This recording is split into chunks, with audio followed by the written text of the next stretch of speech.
Genesis 42. Now Jacob saw that there was grain in Egypt, and Jacob said to his sons, Why do you look at one another? He said, Behold, I have heard that there is grain in Egypt. Go down there, and buy for us from there, so that we may live, and not die. Joseph's 10 brothers went down to buy grain from Egypt. But Jacob didn't send Benjamin, Joseph's brother, with his brothers, for he said, Lest perhaps harm happen to him. The sons of Israel came to buy among those who came, for the famine was in the land of Canaan.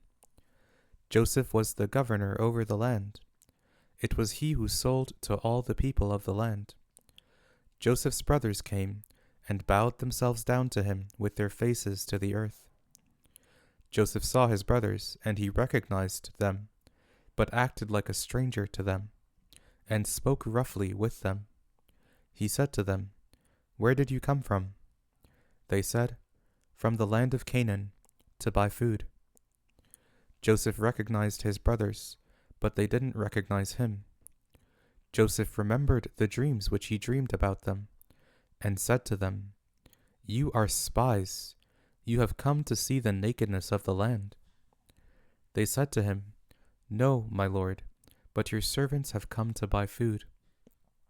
We are all one man's sons. We are honest men. Your servants are not spies. He said to them, No, but you have come to see the nakedness of the land. They said, We, your servants, are 12 brothers, the sons of one man in the land of Canaan. And behold, the youngest is today with our father, and one is no more. Joseph said to them, It is like I told you, saying, You are spies. By this you shall be tested. By the life of Pharaoh, you shall not go out from here, unless your youngest brother comes here. Send one of you, and let him get your brother, and you shall be bound, that your words may be tested, whether there is truth in you, or else by the life of Pharaoh, surely you are spies. He put them all together into custody for 3 days. Joseph said to them the third day, Do this and live, for I fear God. If you are honest men, then let one of your brothers be bound in your prison, but you go, carry grain for the famine of your houses. Bring your youngest brother to me. So will your words be verified, and you won't die. They did so. They said to one another, We are certainly guilty concerning our brother, in that we saw the distress of his soul, when he begged us, and we wouldn't listen. Therefore this distress has come upon us. Reuben answered them, saying, Didn't I tell you, saying, Don't sin against the child? And you wouldn't listen?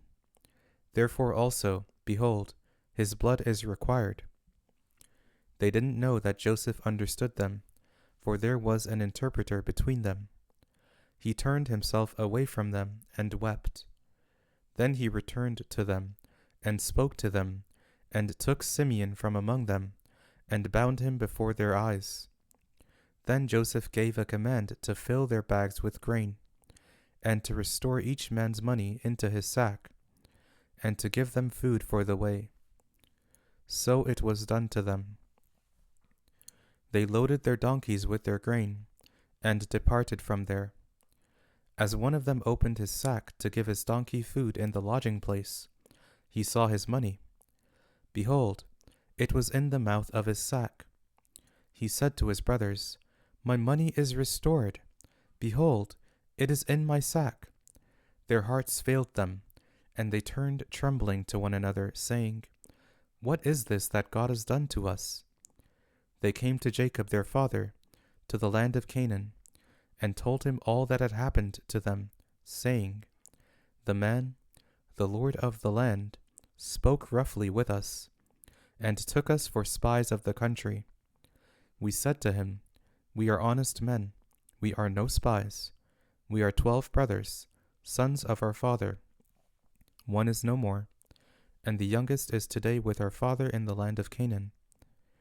The man, the Lord of the land, said to us, By this I will know that you are honest men. Leave one of your brothers with me, and take grain for the famine of your houses, and go your way. Bring your youngest brother to me. Then I will know that you are not spies, but that you are honest men. So I will deliver your brother to you, and you shall trade in the land. As they emptied their sacks, behold, each man's bundle of money was in his sack. When they and their father saw their bundles of money, they were afraid. Jacob, their father, said to them, You have bereaved me of my children. Joseph is no more, Simeon is no more, and you want to take Benjamin away. All these things are against me. Reuben spoke to his father, saying, Kill my 2 sons, if I don't bring him to you. Entrust him to my care, and I will bring him to you again. He said, My son shall not go down with you, for his brother is dead, and he only is left. If harm happens to him along the way in which you go, then you will bring down my gray hairs with sorrow to Sheol.